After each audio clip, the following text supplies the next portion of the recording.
conference on press freedom has just ended with demands for better salaries, an end to impunity or attacks against journalists, and a conscious consideration of social media regulations. The World Press Freedom Day, which was marked for the first time in Ghana, took stock of journalism and the world over and made several recommendations on the way forward for the profession in a digitized world with the Accra Declaration. Expect more in this report.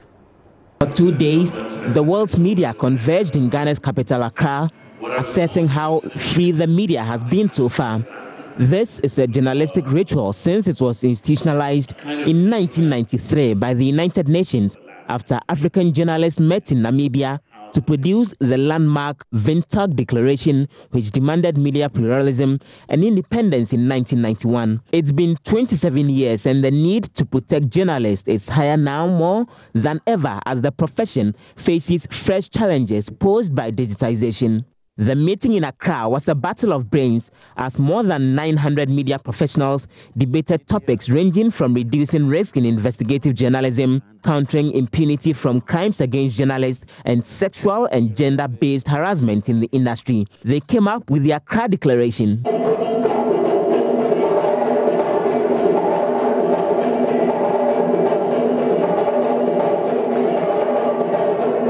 A short ceremony handing over Ghana's symbolic gong to be passed on to the next country of host would end the meeting of people whose lives are spent telling other people's stories, sometimes with many risks. The 80-point Accra Declaration demands more protection for journalists and others, exercising free speech and a push for UNESCO to support and train journalists in digital safety and security. The Universal Declaration is adopted to recall the principles of freedom of expression in the light of the most relevant challenges faced by this fundamental freedom. The declaration calls on government to ensure fair and impartial trial, strengthen economic independence of journalists so they can keep power in check, and seek justice and the rule of law, as this year's theme suggests. It then puts in a call on civil society and academia to speak up against attacks on freedom of expression of any form and by anyone, whilst it cautions against regulation on social media, which can jeopardize free speech. But how binding is this declaration? Here is Deputy Director General of UNESCO, Gitwatch Engeda. UNESCO has set up an independent drafting committee composed of a group of experts on freedom of expression issues from all regions of the world. UNESCO has received comments from around 25 individuals and organizations. I want to sincerely thank them for taking the time to provide us with incredibly useful feedback. Following this feedback from participants, the drafting committee met 2 times to incorporate the comments and work on the version to be adopted. Not all feedback and comments were adopted by the drafting committee, but the inclusion of many made the declaration a richer and a more relevant document. The Accra Declaration is a non-binding, and I repeat, a non-binding declaration which highlights the key principles of freedom of expression in 2008 and which encourages various actors such as the member states, UNESCO and civil society to apply international standards and join the efforts to protect and foster freedom of expression in all its components. World Information Minister Dr. Mustafa Hamid has further explanations. Well, it's a whole over 40 point statement on the kinds of deliberations, a summary of all the deliberations that have taken place here.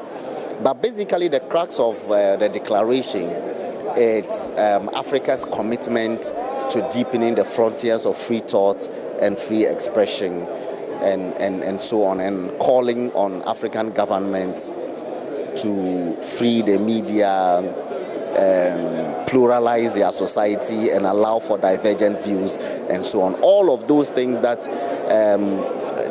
this conference believes will help to enhance Africa's democratic credentials. Basically, that's what the Accra Declaration is about. Well, you spoke about your name and your deputies going down in history. And speaking of history, we've seen the Windhoek Declaration in Namibia, but people have said that it's not even binding. So, I mean, what's the point, really, if you come and put together a document that's not binding? Do we have the will to promote everything that's in the declaration?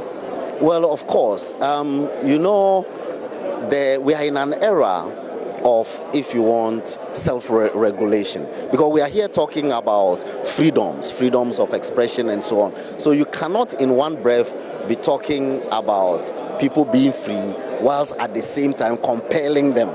You know, the compulsion and freedom are quite incompatible.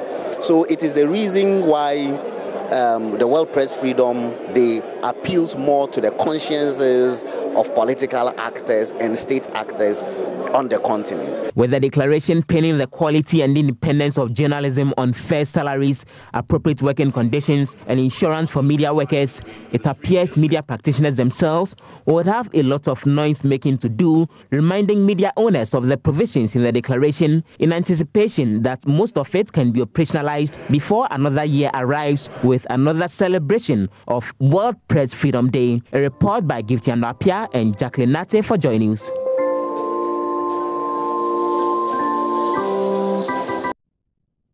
Now, concerns about the spate of sexual harassment against female journalists, reporters and editors have been raised worldwide. In Ghana particularly, we often downplay the seriousness of gender-based harassment. Seeing it at the World Press Freedom Day yesterday, some issues were raised. Here are a few female journalists sharing their sexual harassment stories at the Kimpiski Hotel at the Press Freedom Day event.